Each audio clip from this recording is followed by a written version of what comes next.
And when you hit that, then you're ready for the next stage. Which is acceptance. So, acceptance is lang parang,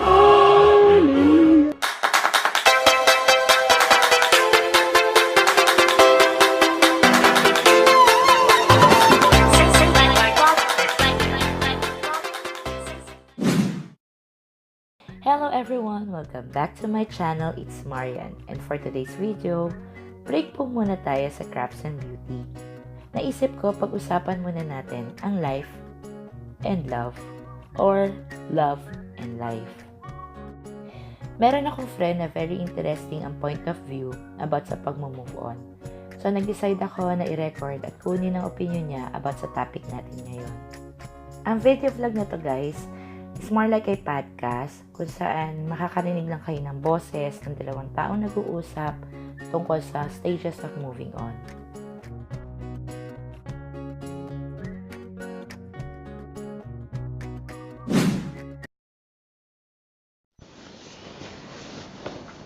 Yun nga, naisip ko na ilagay sa channel yung about 5 stages of grief.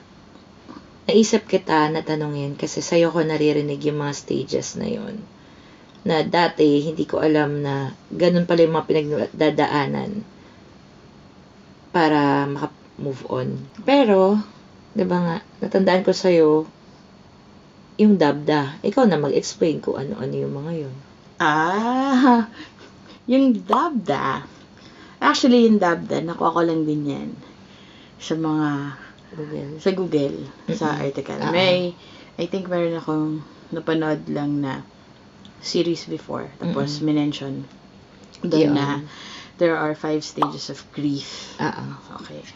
So, yung 5 stages of grief, it's like a natural stages daw of mourning if you lost someone. I applied it Sa relationship. So, tapos, nung nag-check ako before, may mga iba talaga na-apply talaga nila yung concept of grief dun sa pagmumorn ng isang relationship. Kasi nga daw, if you lost the relationship or you lost someone, it's basically, you have to grieve daw. Yung lost na yan. Tapos, yung dabda, para lang matandaan ko yung 5 stages, yung denial, anger, bargaining, depression, at saka acceptance. Dati kasi hindi ko siya ma-memorize So, nilagyan ng ako memorize ko na. Nilagyan ng acronym. Okay, so, what do you want to know about dabda? Yung one muna. Denial. Yung denial. So, paano ko sinasabi that the person is in denial? Something like that. Okay. I think, a person is in denial or in denial stage if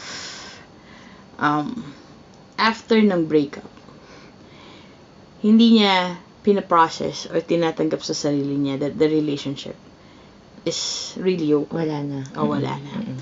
So, ito yung mga times na siguro yung breakup is hindi mutual.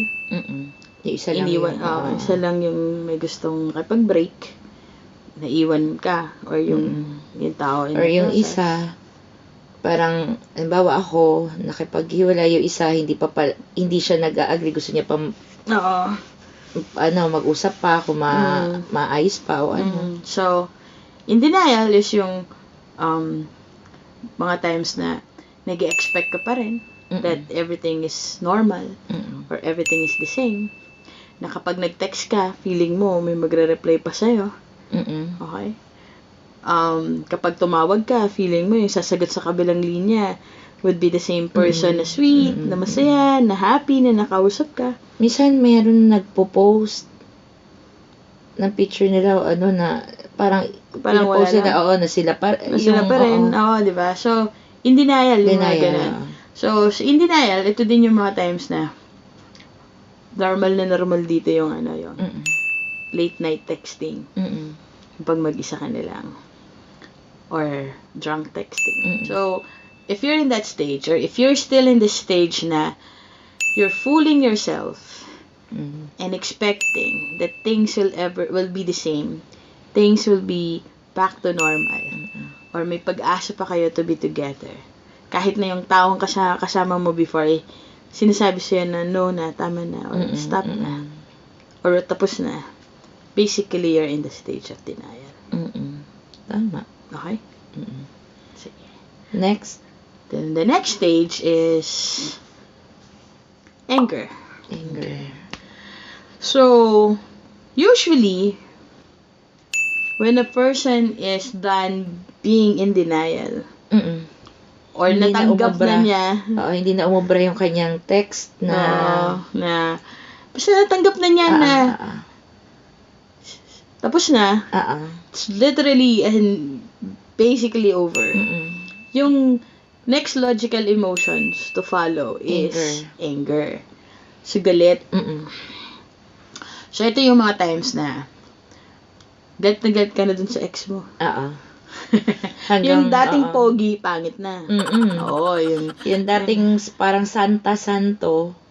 Impacto na. Lahat ng bagay na pinagsamahan ninyo, pinagdududahan mo na. Tsaka lahat gagawin para siraan ka na, di ba? Oo, so, I think that's the parang lowest point. Hindi naman. Pakiramdam ko, logical nga kasi yung emotions na yun. So, syempre, iniwan ka eh. O hindi may iba naman na galit ka, pero hindi dumadating sa point na gagamitin mo yung social media o kahit ano para manira ka o andyan i-message mo lahat. Para lang. Pamilya, kapitbahay. Kung nangyayari yung ganyan totoo yan Oo nga. Pero, mga kasama sa trabaho, mga batchmates mo, classmates mo nung elementary pa yata o lahat yan, sisiraan ka anong alam nung mga yun, diba? Hindi kasi nga, if you're angry, you wanted to get sympathy. Sympathy, oo. Kahit naman hindi sa relationship, sympathy. Diba? Hindi, kasi marami akong kilala na ganyan, ginagamit yung social media para makakuha ng sympathy sa lahat ng tao. At kasi nga, because they're angry. You know? Tsaka, yung anger na stage, hindi lang yung anger towards dun sa taong nakahiwalay mo. Angry yan towards sa ibang tao, angry yan towards sa situation. Dahil hindi kayo tinulungan na maging okay kayo. Angry yan sa mga taong nakapaligid. Yan yung mga times na may i-message yung buong angkan to talk some sense into this person. Mga ganon. So, there are a lot of ways and in different people have a different way on how they process their anger. Yung iba, literal, nagwawala. Nanggugulo. Diba? Napapahamak. Totoo. Dahil sa pagiging angry nila. Totoo. So, in a way, it's a normal thing. It's also healthy. Kasi syempre, diba? If somebody left you, it's normal to be angry. Para mailabas mo rin yung kung ano yung pain na nararamdaman mo. But of course, kung destructive, hindi na rin maganda. Yep. So, that's an angry stage or anger stage, stage 2. So, na natin yung denial, tsaka anger. Next ay ang bargaining. Okay. Ayun. So, bargaining yung parang lahat yata tayo nakaka-experience ng ganun. Yes, I think so too. Though, bargaining is, sabi nung ibang psychologists, sometimes denial, anger, and bargaining happen almost simultaneously. Sabay-sabay. So, parang hindi siya nagiging stage. So, parang you're in it all at the same time. Kaya nga, di ba, merong mga iba na parang initially in denial, tapos biglang maggalit, tapos biglang, di ba? Bargaining, tapos babalik ulit doon. Parang, yung sabi mo nga na, parang pabalik-balik lang. Parang nasa fishbowl lang. Na yung ikot-ikot lang. Ikot-ikot lang, hindi siya makalabas. So, bargaining is basically the stage where you offer almost anything to that person or to that other person. Because the pain of losing that person is so hard to accept. And anger is no longer enough. You feel na babawiin mo na lang lahat or gagawin mo na lang lahat para bumalik to have that same normalcy again. So yan yung mga times na kahit ano, bumalik ka lang. Ano, baby come back? Baby come back. Yeah, so baby come back. Yan yung mga times na ino-offer mo yung buwan, ang araw, ang rainbow, pati lote ng bahay ng nanay mo, pwede. Magbabago na ako. Para bumalik ka na, magbabago ka na. Alam ko na yung mga mali ko. Sige, tayo na uli. Tayo na ulit. I'll be a better person. I'll be a better man. This time, I will love you even sweeter. Mga ganang tipo, di ba? Kung dati, hindi ka ganun ka-sweet. Yep. Na-realize ko na lahat ng mali ko. So, bargaining is like a process. It's like a natural progression from being angry or from being in denial. But sabi nga, I think mas logical yung it happens to a person almost simultaneously. Parang almost all at the same time. But for me, on a personal note, I think bargaining is the worst or the ugliest stage. I say it because self-respect. Yep. In bargaining, sometimes you lose your self-respect. Kawawa ka naman kasi because you wanted that person back or you wanted to have that, you are clinging so much to that failed relationship. Tapos yung ganun pala, parang ilang buwan na, o minsan isang taon na yung lumipas, nagbabargaining ka pa rin, yung taong ino-offeran mo ng kung pagbabago o naka-move on na. Ilang beses na sa'yo sinasabi na, okay na ako. Ikaw din, sana maging masaya ka. Then, also, sometimes... Tapos, dun, babalik na naman uli yung denial, diba? Pagka gano'n na, okay na ako, sana maging masaya ka. Deny na naman siya. Minsan may ganun tao, diba? Bumabalik uli sa one. Sa tingin ko yung mga taong ganun, it's because they have so many guilt. They have so many unfinished business. Tama. They have so many things that they are sorry, that they feel they haven't done enough, or they haven't done their best to give justice to that relationship. That's the reason why nahihirapan sila to get out of that cycle. Sabi nga, di ba, try your best to get out of that vicious cycle. Yung ulit-ulit ka. Which, some people, may mga tao who are, emotionally intelligent enough, accepts, break up, they get angry, they try to get back together, but eventually they move on because emotionally intelligent sila. But there are people na talagang wala talaga or hindi matured as an emotionally hindi sila matured, or yung relationship maturity nila is not that high. Kaya umabot sila dun sa kasi may iba naman na nakaka-move on talaga diba? Dami kong kilala na gano'n. No, pero may mga ibang taong nagpapanggap lang na naka-move on. Totoo. Diba? Minamask lang nila yung... kawawa naman yung iba kasi para magpanggap lang silang naka-move on sila.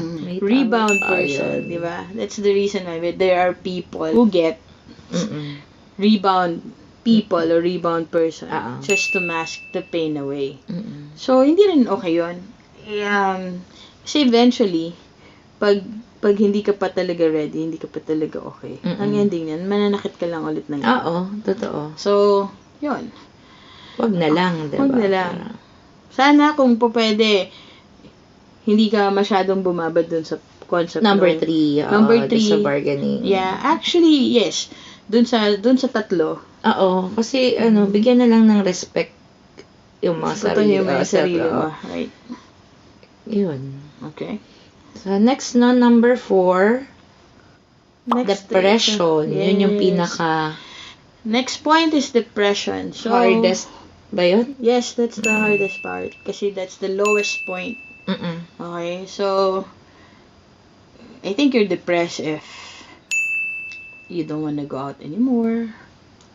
You don't want to hang out with people. You like to be alone. You don't eat, or sometimes sa kwarto you don't eat, or sometimes you eat too much. Iba-iba yung iba-iba yung manifestation ng depression.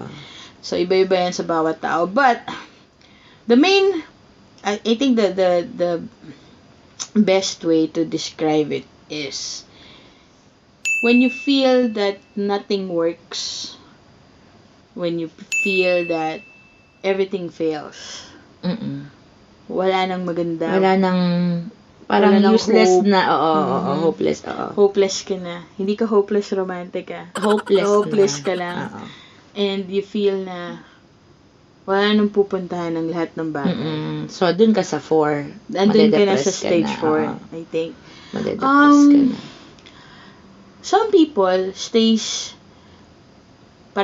some people, yung tagal ng in-stay nila doon sa pabalik-balik na 1, 2, 3. 1, 2, 3. Sometimes, dinodoble pa nila yan doon sa tagal na nasa depression stage sila.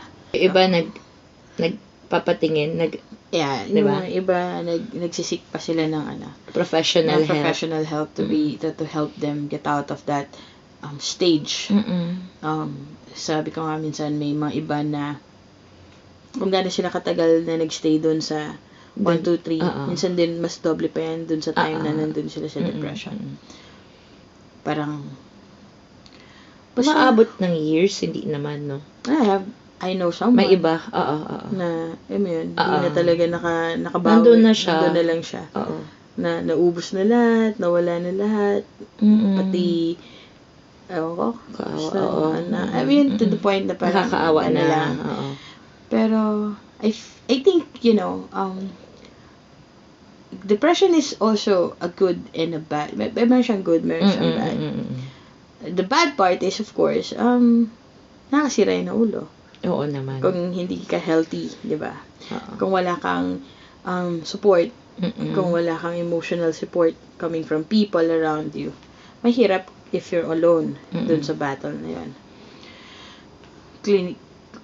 It's a good thing kasi meaning naka-move on ka doon sa 1 to 3. And if you hit depression, that is your lowest point. That's your rock bottom. And the person who's into so much pain or who's into so much trouble, the only reason that they wake up or the only way that they could wake up is if they hit rock bottom. And depression, para sa akin, that's your rock bottom. And when you hit that, then you're ready for the next stage. Which is acceptance. So, acceptance is lang parang, yun na yung acceptance na, wala na talaga. Yes. Finally, natanggap mo na it's over. Kinabukasan, magigising ka na lang, okay na, ayusin mo yung sarili mo, adyan magpapagupit ka, adyan yung lahat-lahat, baguhin mo yung lahat ng lahat para maging maayos ka. Yes. Finally. Kasi doon sa depression, adyan yung pwede mo mapabayaan yung sarili mo, yung pananamit mo, yung, diba, lahat-lahat. Diba? Sa depression, pwede nga humihinga ka lang. You're a highly functioning depressed person. Pero pagka nawalagpasan mo yung stage na yon at nandun ka na sa huli yung acceptance. Andiyan na yung, kaya nga diba, minsan blooming mo kasi diba, parang naka-move on ka na, kaya ka blooming, kaya ka, diba? Yep. And also, you know that you're finally in the acceptance stage when ready ka na makipagkita dun sa tao na hindi ka naiiyak. Nakakamustahin mo lang, ready ka na makipagkita dun sa tao na kung magkukwentuhan kayo about the past, hindi ka na nasasaktan. Tama. Hindi ka na nagagalit. Tama. May respeto ka na ulit dun sa tao na yun at may respeto ka na ulit sa sarili mo. At saka isa pa, yun yung, ito siguro yung cliche, pero when you look at things, may kulay na sila ulit. Hindi na lang sila black and white or gray. Colorful na rainbow. Siya ulit. Dahil finally, you're able to move on. And hindi naman porket na-accept mo na nawala na kayo. Ang ibig sabihin nun ready ka na to have another relationship. Oo naman. Pwede namang hindi agad pumasok sa relationship. Pwede namang hinihil mo muna yung sarili mo. You wanted to be whole again. Then, before you enter to another relationship. Basta, yun yung pinaka masaya, hindi naman sa pinaka masayang stage. Kumbaga sa is parang redemption. Lahat ng mga pinaghirapan mong naramdaman mo mula nung nag-stage 1 ka hanggang nakarating ka sa stage 4. When you hit stage 5, Parang yun yung finish line. that's your finish line. That's the end of, the end of suffering. Okay. So, that's my 2 cents with regards to 5 stages of moving on. Okay. So, hindi ko alam kung may napulot ka. Marami. Meron? Pag pinarinig ko sa kanila to, nilagay ko sa channel. Sana may matutunan sila mga insights. Okay. Kaya nga ikaw yung tinanong ko Kaya, about sa 5 stages of grief. Kasi alam ko, mas may explain mo na maayos. kala ko kasi maraming best na ako nag-grieve. Lahat naman ng tao. Oh, yes. Kasi kahit naman ako, naranasan ko din naman. Lahat naman ng tao, lahat naman din syempre ng nakakarinig. Kaya yun, thank you sa time. You're welcome. Sana may mga susunod pang topic tayong pag-usapan. Okay. Mag-iisip pa ako ng iba. Sige. Yan. Okay. Bye. Kaya, thank you. Bye-bye. Hi, thanks for watching. Comment down lang kayo para sa mga suggestions nyo na videos, tutorials, or other topics na gusto nyong gawin ko. And don't forget to subscribe to my channel and click the bell button para ma-notify kayo kung may mga bago akong videos. And please follow me on Instagram and Twitter. See you on my next video. Bye-bye!